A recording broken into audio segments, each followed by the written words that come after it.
Bonjour, cette vidéo va vous présenter les fonctionnalités relatives au sondage en ligne via Google, tout en sachant qu'il existe d'autres outils sur internet, des outils gratuits, qui permettent aussi donc de réaliser des sondages en ligne. Donc ici, je me suis connectée à ma messagerie Gmail et donc je vais tout simplement demander dans les applications Google le Drive. Donc sur le Drive, je vais cliquer sur Nouveau et je vais demander ici donc d'ajouter un formulaire Google. Donc le formulaire apparaît à l'écran. Je vais ici saisir son titre. J'aurais pu aussi le saisir ici. Donc là, je vais mettre qu'il s'agit donc d'un sondage sur la collection 2019. Donc voici le titre qui apparaît.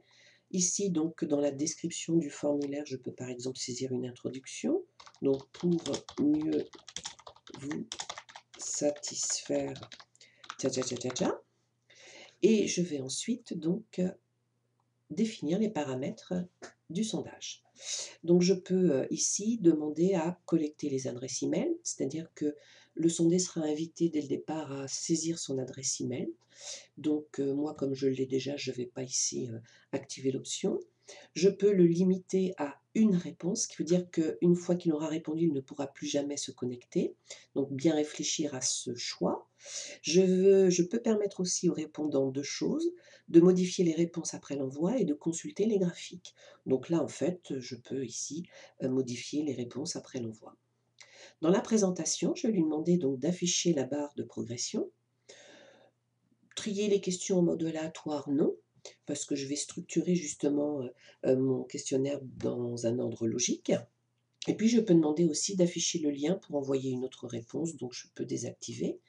Et enfin, donc, le message de confirmation est défini par défaut. Votre réponse a bien été enregistrée. Si je le désire, je peux modifier ce message.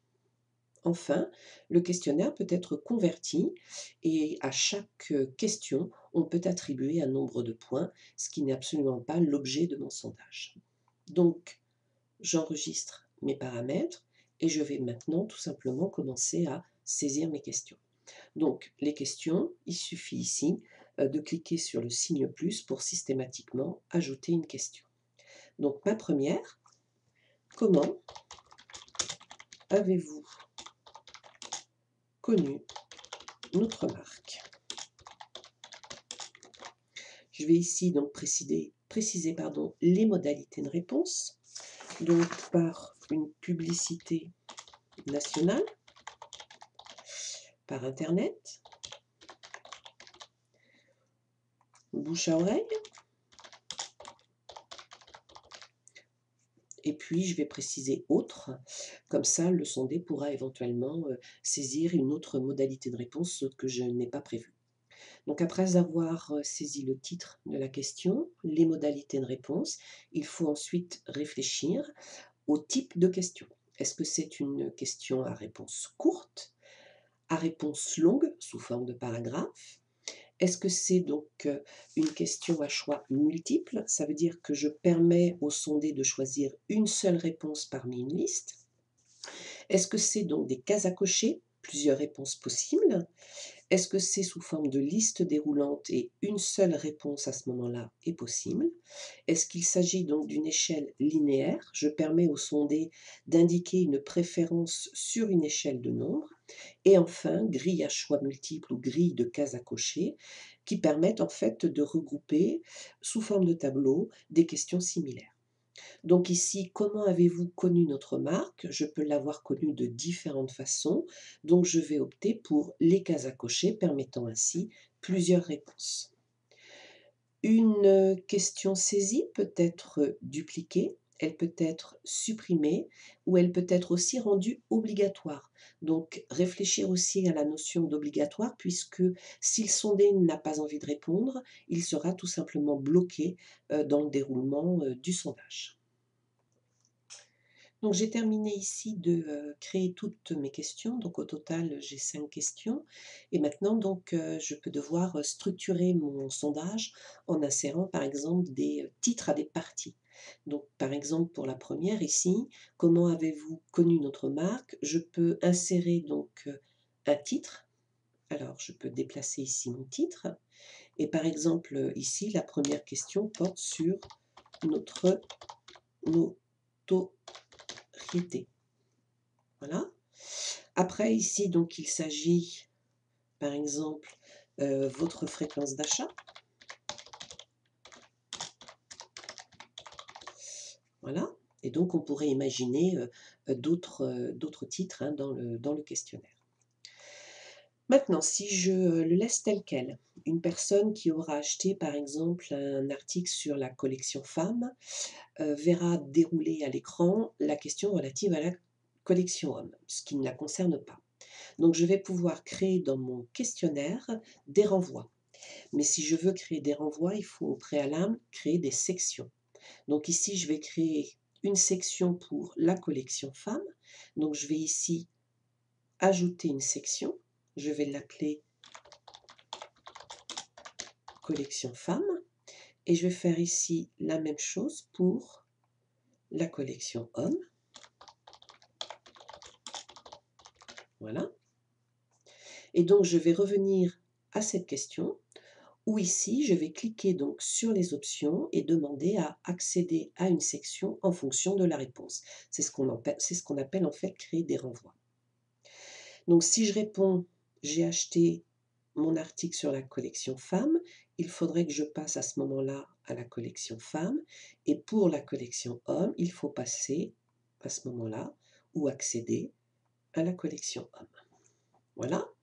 De plus, après donc la section 1, c'est-à-dire après les questions ici relatives à la notoriété, fréquence d'achat, donc je vais demander après la section 1 de passer directement donc à la collection femmes, et après la collection femmes, d'envoyer, enfin, ou de passer directement à la possibilité d'envoyer le formulaire, ce qui permettra donc d'éviter la question relative à la collection hommes. Je vais maintenant donc tester mon questionnaire. Donc ici, dans l'aperçu, voilà, un nouvel onglet donc s'est ouvert avec le sondage en ligne. Donc ici, je vais répondre par publicité nationale. J'ai acheté, donc ici j'ai créé une liste déroulante une fois par mois dans la collection femmes et je clique sur suivant. Et j'accède bien directement à la collection femmes où j'ai acheté un manteau. Et ici, je peux maintenant directement envoyer, ce qu'il ne faut jamais faire puisqu'ici je suis en phase de test. Donc, le chemin de la collection femmes fonctionne. Je vais retourner en arrière pour maintenant tester le chemin de la collection hommes. Donc ici, pareil, je clique sur suivant. J'accède bien à la collection hommes avec, par exemple ici, un pantalon et un pull. Et je pourrais, là aussi, envoyer directement le sondage.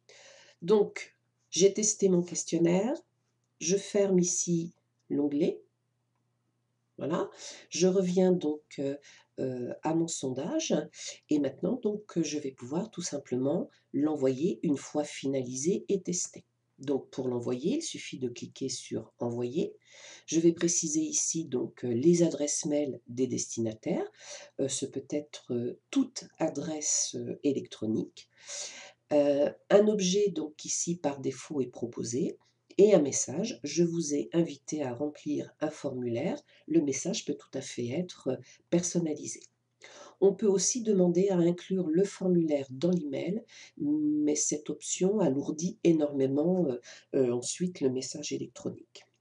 Donc en fait ici, lorsque le destinataire va recevoir le mail, il disposera d'un lien hypertexte qui lui permettra d'accéder directement au sondage en ligne. Donc, après avoir saisi les adresses et apporté les modifications, il suffit ensuite de cliquer sur envoyer. On peut aussi donc partager le sondage via Google+, Facebook et Twitter. Donc ici, j'ai diffusé mon sondage auprès de 2 personnes. Les 2 personnes donc ont répondu en ligne et donc ici apparaît maintenant donc mes réponses au nombre de 2. Et donc en cliquant sur les réponses, j'obtiens directement ici donc le dépouillement du sondage. Donc le dépouillement est automatique, ce qui est un énorme avantage. Maintenant, si, le dépouillement proposé par, l'outil ne vous convient pas, on peut très bien aussi imaginer ici, créer une feuille de calcul. Donc, je vais créer une feuille de calcul, voilà, et donc un nouvel onglet, s'affiche avec, ici donc effectivement une feuille de calcul et les réponses ici donc qui sont proposées, ce qui peut permettre éventuellement, derrière une exploitation avec par exemple des filtres ou des tableaux croisés dynamiques. Cette vidéo est maintenant terminée.